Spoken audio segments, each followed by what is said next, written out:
እንግዲህ በጉጉት ስንጠብቀው የነበረው የኤምኤምኤ ፋይቱ ዛሬ ተጀምሯል። እጅግ በጣም የሚገርም ፋይት እያየን ነበረ። ሙሉ ዘገባው አጠር አድርጌ ያቀርብላችኋለሁ። እስከ መጨረሻው አብራችሁን ቆዩ። ለዚህ ቻናል አዲስ ከሆናችሁ ሰብስክራይብ ማድረጋችሁን አትርሱ። እስከ ዛሬ ስንጓጓለት የነበረው እጅግ አስጨራሽ የነበረ እንዲሁም ደግሞ እርስ በእርስ ካልተያዘን እያሉ ከመድረክ ውጭ ሲፎክሩ የነበሩ እያንዳንዳቸው ፋይተሮች አሁን መድረክ ላይ እኩል ተገናኝተዋል፣ እኩል ተጨባብጠዋል። እንደተመለከታችሁት በጣም አስገራሚ የሆኑ ፋይቶችን አይተናል። ኤምኤምኤ ፋይት ከሌላው ፋይት ለየት የሚያደርገው ምንድነው? እንዳያችሁት እርግጫንም ቡጢም አለው። ሁሉንም ደግሞ የስፖርት አይነቶች ያካተተ ነው። ስለሆነ አሸናፊዎቹንም አይተናል። የመጀመሪያ የተጀመረ የነበረው በዛሃራና በያቡ ነበረ። የሚገርም ጨዋታዎችን ነበር ያየነው። 3 ዙር ቆይተው ነበረ። በዛ መሃልም ደግሞ አስገራሚ የሆኑ ጨዋታዎችን ተመልክተናል። ግን ፋይናሊ ዛሃራ አሸንፋለች። እንደሚታወቀው ዛሃራ በተለያዩ ሀገራቶችን በመሄድ ድልን ለሀገራችን ያስገኘች ጀግና የሆነች ፋይተር ናት።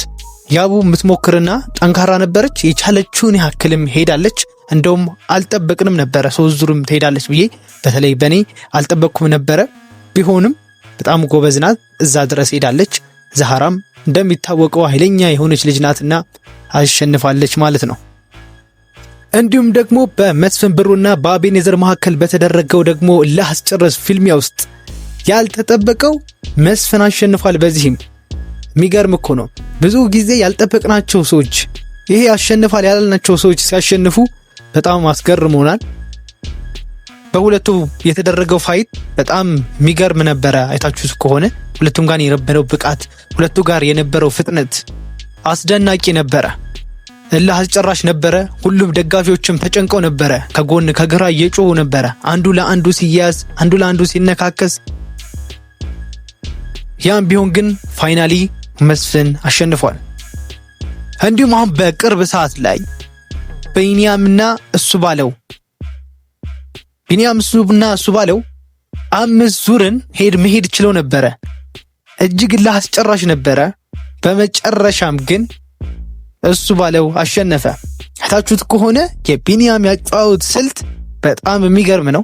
በተለያዩ ቦታዎችም ሄዶ ድልን አግኝቷል። ቢሆንም ግን እሱ ባለውን ማሸነፍ አልቻለም ነበረ። ያልተጠበቁ ጨዋታዎችን ነው እንግዲህ ያየነው። በጣም ያስገርማሉ። ሌላም ያልተደረጉ ጨዋታዎች አሉ። ከስር እየገባው ለእናንተ አቀርብላችኋለሁ። እናንተም ሰብስክራይብ እያደረጋችሁ የኖቲፊኬሽን ደውሉን በመጫን ቶሎ የሚለቀው ቪዲዮ እንዲደርሳችሁ አድርጉ። ሐሳባችሁን ደግሞ አስቀምጡበት። ማን ያሸንፋል? አሁን ከሁሉም እየጠበቅነው ያለ ከጥቂት ደቂቃ በኋላ የሚጀምረው የሴዶና የጆኒ ፋይት ነው። እንደሚታወቀው የሴዶና የጆኒ ፋይት እጅግ በጣም አስጨራሽ ይሆናል ብዬ ተስፋ አለኝ። በዚህ ጨዋታ ደግሞ ይህ ኤምኤምኤ ፋይት ከፍ እንዲልና ህዝቡ በጉጉት እንዲጠብቅ ያደረገው ከ12 ሰዓት ጀምሮ እስካሁን ድረስ አይኑን ፍጥጥ አድርጎ እዛም ያለው በላይቭም የሚመለከተው ዋነኞቹ ሴዶና ጆኒ ናቸው። ኃይለኛ የሆኑ የቃላት እንዘራዎችን በተግባር እስከ መድረስ ድረስ የተደረጉ አሰቃቂ የሆኑ የማይባሉ መጥፎ ቃላትንም እስከ መነጋገር የደረሰው የሴዶና የጆኒ ጨዋታ ነው። ማን ያሸንፋል? በሁለቱም ሳይድ እስከ ሚሊዮኖች በሚቆጠሩ ብሮች እርስ በእርስ ሰዎች አስይዘዋል። ማን ያሸንፍ ይሆን? ማን ይከስራል? ማንስ ይደሰታል? የሚለውን አብረን እናያለን። እንዲሁም ደግሞ ድሉስ ለማን ይሆናል? እናንተስ የማን ናችሁ? ሴዶ ያሸንፋል ከሚሉት ናችሁ ወይስ ጆኒ ያሸንፋል ከሚሉት ነበራችሁ? ውጤቱን አብረን የምንመለከት ይሆናል። ከሁሉም እጅግ በጣም አስገራሚ የሆነው ነገር ደግሞ ምንድን ነበረ? ሴዶ መጨረሻ ታይም ላይ በእንቁላሉ ድግም ታሰርቶብኛል፣ ከዚህ በኋላ ግን አልፋየትም ብለው የተናገረው ንግግር ነበረ። እኔ እንደውም በዛው ይጠፋል ብዬ አስቤ ነበረ። ቢሆንም ግን ያው ማዳከም የተጠቀመው ቃል ነበረ።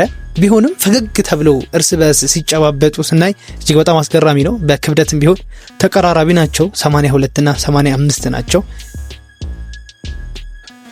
የጆኒ እንግዲህ እንደሚታወቅ ነው ባለፈው በንቃተ ህሊና ጋር ያደረገውን ፋይት አይተነው ነበረ። አስገራሚ ነበረ።